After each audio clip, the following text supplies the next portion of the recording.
What's up? I'm Crystal Rosas inside of our Z100 Artist Interview Lounge presented by Celsius Energy Drinks. Today, we see her from recording emotional ballads in her bedroom to racking up over 1.5 billion streams worldwide. She's become the voice of a generation navigating love, heartbreak, and healing. Her work has been celebrated in the industry. We're talking iHeartRadio Music Awards, the Juno Awards, People's Choice Awards.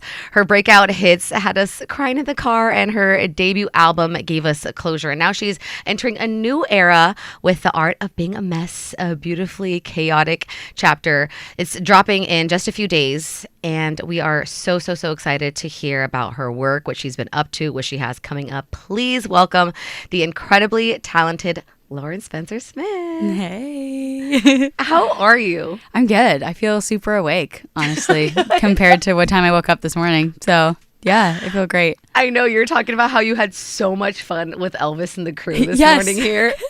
And I'm shocked because I woke up at 4:30. So I was expecting to be like crashing out, and I'm doing good. There's so much energy up there. And then just Yeah. here in New York, you've been here just for a day now. Why is New York City special to you? Yeah, honestly, I love just like the bright lights. Like I remember being on a billboard in Times Square for the first time, and that was like a dream since I was a child. And anytime I come here, I think of that. Right? Yeah. Have you had time to really explore the city yet? I don't think so. I think everyone keeps telling me I haven't gone to like the good spots yet. But I'm always so in and out that it's hard to find time to do all those things, but I'd love to. Yes. I'm sure you can get a lot of inspiration just from like being on the train, being on the subway, the streets Yeah. here. There's so much to do. Yeah.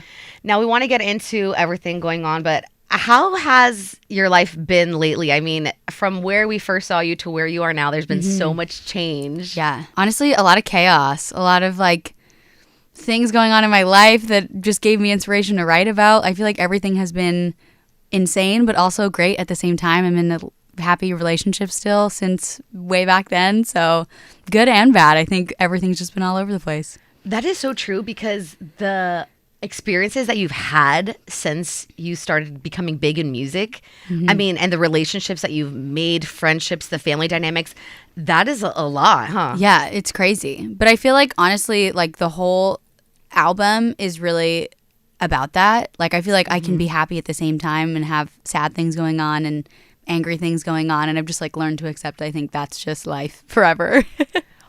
One of your records I was just shook listening to. It's one of your singles that's out, Bridesmaid. Sad. Oh my gosh, it's so sad. I'm in my wedding planning era. Oh God. And I'm in that Yeah. stage. And so tell me about that. Yeah, honestly, I hadn't had a friend that I had that thought yet with. I had people that I had written songs about that I just wasn't friends with anymore. But I felt like because I've been in a relationship now for 3.5 years, like I do already kind of have my wedding list written out and like all these things that I'm like manifesting for the future. And like that person was on it. And I thought they were going to be like my maid of honor or at least my bridesmaid at the bare minimum. And when we stopped being friends, like that was my first thought was like, wow, I thought like you've been friends with me since the beginning of this relationship and you were so supportive and now you're not even going to like be there. Is wild. Yeah. It's such a weird heartbreak. I've gone through that too, where I've grown up with people and then things happened where I'm like, dang, I really thought you were my ride or die. I know. Like, what? I always think it's always the ones that you think are your ride or die too. But now I have a new fear that someone's going to be in my wedding party and then we're going to have a like friendship breakup and then like they're going to be in the pictures and I'm going to be like, you were at my wedding and you did me dirty. Like, so that's a new fear I've unlocked throughout writing this song. I mean, that did happen to one of my good girlfriends in No. her wedding party, but we kind of just roll our eyes at it. We're just like, oh, Yeah. you know, how are they? Oh, they're cool. Like, I think I'm going to go out of my way to make sure we get pictures with everyone, like one person removed each time. God, like you just never know. You don't know when someone can have a psychotic break and like we don't know that I just need to like do my due diligence. Like I'm not having my wall messed up because like you chose to be a bad person. Such a good idea. Yeah. Okay, next person out. Yeah, okay, now this exactly. combination out of the guy. I'm going to have it all written down. You're sometimes Yeah. sketchy. People are going to be offended when we're like, it's my wedding. So I love it. I'm going down the list too of what we have from you already. If karma doesn't get you, I will. Yeah. Which is heavy drums, heavy slaps. We get that country vibe Yeah. from you too. So how was it writing that one? Yeah, honestly, it was thrilling. Like, I hadn't really written an angry song yet when I had written that one. And listening back to the lyrics now, I sound a little crazy and maybe too far, but I loved it. I felt like I got my anger out writing that song. How did you get to that place? Honestly, someone made me really mad. And I just felt so like, just thinking about the people in life that haven't gotten their karma. Like, sometimes it does work out and people get good karma and sometimes people get bad karma. And then there's just a few that I'm like, I'm waiting on that one. And I don't know if it's going to happen. And I was like, I'm going to get them. And I just said that out loud, like almost as a joke. And my songwriter was like, wait, that's the concept. Like, let's write that. Like, what gets you really mad that someone does it? Are they eating your leftovers in the fridge? No, it's like deeper. It's like they're like condescending, and it's like the slow build of like they just keep being like slightly condescending or like throwing jabs at you. Like, I think it's those people that you're like, no one knows that like you're secretly a bad person, you know? Yes. Yeah, it's never the simple things. And it's the buildup, like you said. Like, yeah. It's one side eye and then another side eye. Yeah. And it's almost like a high school bully. Like, they bully you behind the scenes. You tell the teacher's like, they said they didn't do that. And I'm like, but they did do that. And like, they're doing it. It's like, those are the people I think of when I was writing that song. Yes. Now, I think one of the most mature breakup songs we've heard in a long time, Pray. Aw. That was a great record to hear. Thank you. Yeah. I'm like, I don't know why I decided to just feel mature that day. Because I'm like, I don't feel that way about everyone. But I do think there is like a healing where eventually you get to a place in life where you don't necessarily hold any like resentment anymore. And you're like, cool, I found my person or my people, like whoever that relationship is for you. And that's how I was feeling that day. That day. Yeah. Well, that's peace, though. That is what we could strive to be at, right? Yeah. Now, when you're thinking of the album in its entirety, and now that we're here just days away from it dropping, what was the song that you didn't expect to take as long to come together as it did? Long story short, took a while to come together. I'm normally like I write the song in one day. I do the vocals in one day. If anyone's trying to leave, I'm like, no, I don't care if it takes us till midnight. I'm cutting the vocal. We're leaving with a finished product. Mm-hmm. And with that one, we had half the song. Then we wrote the other half another time. And the people that I worked on it with, I love them, but we're all so busy. And so matching up our schedules was also a nightmare trying to finish the song. And then we ended up changing around. Like, last minute, my producers called me and were like, we think we should make the second verse the first verse. And I was like, oh my God. And they're sending it to me back and forth. And we're like, okay, let's change it. And then we were like, okay, should we add strings? And then we're adding strings. And yeah, it took a really long time. I'm super stoked with the final finished product of it, but it definitely took us a while to get there, which I was not used to at all with other songs. It was worth it. Yeah, worth it. Well, going through the track list, how did you decide how to number them up? Yeah, originally I was like, okay, I'm gonna put all of the angry songs together, and then we put all the sad songs together, and then I was like, wait, if someone listens to the album, they're gonna think it's just all angry if I put all the angry songs first. So I was like, wait, I think I should do it in the order of just chaos, which is exactly what the album is. It's just a big mess. And so I was like, okay, I want to take everyone on a roller coaster of like, one day I'm happy, one day I'm angry, one day I'm confused, then I'm like in love with my boyfriend, and then I'm back to angry. And I think that was what the most normal order felt to me. So then when you're working on this project, but you're also trying to stay present, you're also making sure that your mental's good, what are you doing to the habits or fun things that you like to get into? Honestly, I feel like I'm really lame, but I think that's probably what keeps me chill. Like, I don't party, I don't drink or like do anything fun. I don't really go out. I walk a lot. I go to the gym a lot. I have a dog, so I walk my dog a lot. What do you do on your walks? Normally listen to podcasts. Sometimes I'm in meetings, honestly. Like, I'm just multitasking. But I feel like I just do a lot of like the granola person things. I love listening to podcasts on. What do you listen to? Like Mel Robbins usually. Okay, yeah. Yes.